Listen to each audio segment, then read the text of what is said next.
Good afternoon. First, I would like to thank everybody for coming here today. Thank you for taking the time to be here. Here to talk about the two incidents that occurred over the New Year holiday. And with me today, I have Sergeant James Byron, who is with our Investigations Division and Crimes Against Persons, and Lieutenant Jeff Williams, who is also part of our Crimes Against Persons Investigations Division. My name is Allison Elliott, and I'm the Chief of Police. I'll spell my name out here for you. It's Allison, last name Elliott, Elliott. Again, we're here today to talk about the two incidents that occurred over this past New Year's holiday. On January 1st, 2023, two people were taken into custody following an early morning shooting in which one person died and another one was injured. Springfield PD has been announcing this information here. Lawan D. Bass, 33, and Nefertari Alexander, 32, both of Columbus, were arrested on charges of improperly discharging a firearm at or into a habitation and tampering with evidence in complicity with improperly charging firearms at or into a habitation and tampering with evidence, respectively.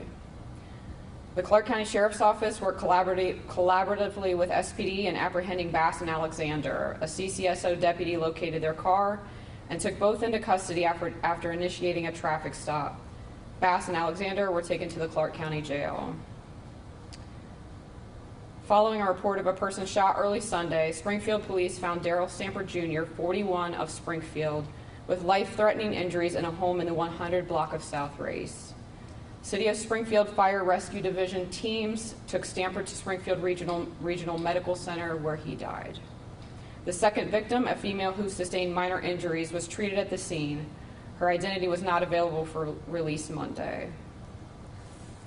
On January 2nd, 2023, Springfield Police Division officers were dispatched to 118 South Race on a report of two people shot. Officers found two victims, one 17-year-old juvenile and one 65-year-old female, both suffering from gunshot wounds. Both victims were transported to Springfield Regional Medical Center, where their wounds were determined to be non-life-threatening. Police received conflicting information about the whereabouts of the suspected shooter, 40-year-old Lee Mays. Officers surrounded Mays' residence at 118 South Race, and they later learned that Mays was in the 200 block of Oakwood Place. He was taken into custody and placed under arrest at this location. Springfield Police SWAT responded to assist in conducting search warrants. And police believe both shootings that occurred at 118 South Ray Street were related and were not random acts. At this time, all of these suspects identified as being involved in the two incidents are now in custody. Lee Mays was charged with 2 counts of felonious assault and 1 count of having weapons while under disability.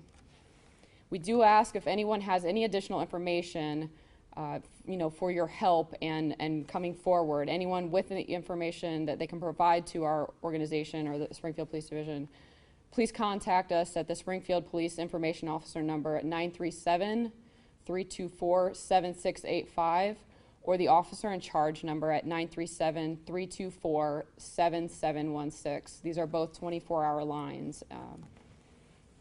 At this time, this concludes the statement involving the incidents from the last 2 days, and we will be taking questions. I do just ask that you please be mindful. I know there are several of us in here. If you could, so we're not talking over one another, please just raise your hand and we can call on you. Yes, Chief, the 2 people you arrested on Sunday, it sounded like you said they're being held for shooting into a habitation. There obviously, if Mr. Stanford died, is there a possibility those charges will be upgraded, or talk about why right now they're only charged with shooting into a habitation? Thank you for your question. So the two individuals that I mentioned from Sunday's incident, they were arrested on additional charges, the charges that were listed in here. This is still an active and ongoing investigation. So there is information that we're gathering and evidence that we're analyzing and going through that will later be presented to a grand jury, but again, it's still active and ongoing. So a follow-up then to the fact that you did say that the incident from Sunday and the incident from Monday are connected. So Mr. Mays, you arrested yesterday, I mean, is he part of the same group as the two people you arrested on Sunday? And is he also from Columbus? Talk about that. Mr. Bay is a Springfield, from what we gather, is a Springfield resident. The call was to the same location in that same residence or same area. But again, we're still trying to determine all of the facts from both separate incidents. And as you understand, occurring back to back, there is a lot for our detectives to gather, and they're still working on getting all of that information from those incidents. But the folks that are involved and the individuals who are identified as being involved as suspects to those two incidents have been taken into custody.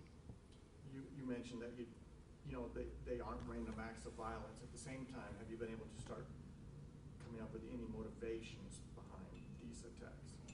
Initially, for the call on Sunday, we understood that there was an incident where there was an altercation or an argument that had ensued prior to. Again, still working on those details as far as how that played out and what led up to that. And then on the second incident as well, there was a report of 2 people shot, but detectives and officers are still working through all of that information at this time. Yes, sir. How are all the people inside that were related from these 2 incidents? Can you please repeat that? I'm sorry. How are all the people related to each other from the 2 incidents? The people that were shot on Sunday and the people that were shot on today? Yesterday. Or yesterday. Yes, sir. So we are, again, like I explained to Mr. Campbell, we are still trying to work out all of the information with the individuals involved. Again, we understand it's the same location, but we are still determining who all is involved and who is related, and the understanding of how they are related to both of these incidents. On Sunday, there was a woman that was hit, but I think she refused treatment or whatever. Was she one of the victims then the next day on Monday? The woman at the scene on the first incident on New Year's Day, she was treated at the scene. She was not involved in the second incident the next day. For your community. Yes, sir. You're talking about still trying to put together all the motivation, but you Sure. felt like obviously it's not random. Are we talking about disputes, just arguments about New Year's type stuff, or are we talking about disputes that we suspect may be related to drugs, ongoing beefs, just not related to drugs? Can you characterize that at all? I think it's a little bit early in our investigation to be able to speculate that. Again, a lot of different information that was being provided by witnesses and people involved. Again, still trying to work through all those details, understanding that it's a fluid investigation. How about previous calls then? If both shootings kind of took place at 118 Race, or very close to that, previous calls out there over the last weeks and months, and have you had that? The calls for service that I understand that we've had were for the incidents that were involved there at this time. Yes, sir. Thank you for making yourself available for this. Yes, sir. Thank you. Congratulations on your position. And, Thank you.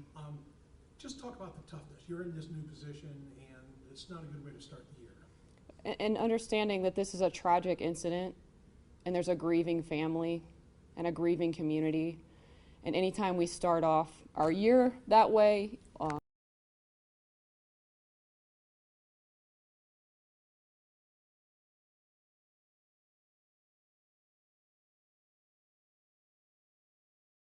wake up and see, obviously. So this is definitely a difficult situation, and we want to make sure that Mr. Stamper's family understands that they have our thoughts and prayers that go out to them. Any community support as far as getting involved in some of these initiatives that we've talked about, some of our gun violence initiatives that we have worked on and that we are continuing to work on. The schools, I know both of these gentlemen here have been heavily involved in the conversations with our community, the NAACP gun violence forums that we're having.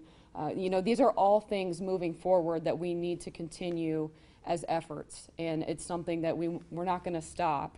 We're going to continue to move the forward progress to try and help address some of these issues that we are seeing. Thank you, Chief. Thank you. Just for the people on that street, you said, you don't think it's random. Should they be fearing, though, any more continuation of the same groups of people having further conflict, or do you think you have everything, kind of calmed down at this point? I think anytime there's a situation like this, it's going to be unnerving, and without speculating on how things are going to progress moving forward.